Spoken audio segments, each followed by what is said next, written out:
Hello everyone, I'm Dr. Sakshi and today we'll be discussing about approach to a patient of proteinuria.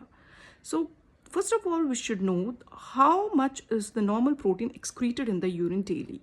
So it is usually less than 150 milligram per day and albumin less than 30 milligram per day.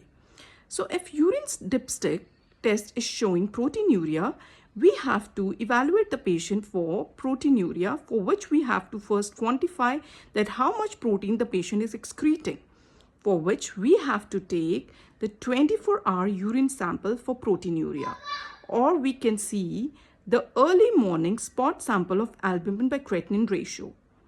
Based on this, we have divided proteinuria as microalbuminuria, macroalbuminuria, and nephrotic range proteinuria. So what is microalbuminuria? In microalbuminuria, the proteins excreted are 30 to 300 milligram per day. And in macroalbuminuria, it is 300 to 3.5 grams per day. And in nephrotic range proteinuria, the proteins excreted are greater than or equal to 3.5 grams per day.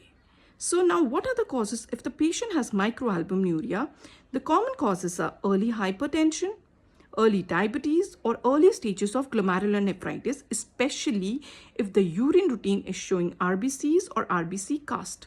Then the macroalbuminuria. So in macroalbuminuria, the proteins excreted are 30 to 300 milligram. It is 300 to 3.5 grams per day.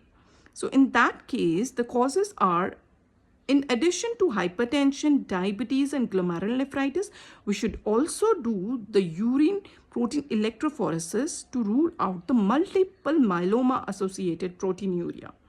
Then there are other causes like postural proteinuria. There can be exercise-induced proteinuria, fever-induced proteinuria. Then the patient can have congested heart failure that can also cause this range of proteinuria. Then comes the nephrotic range proteinuria.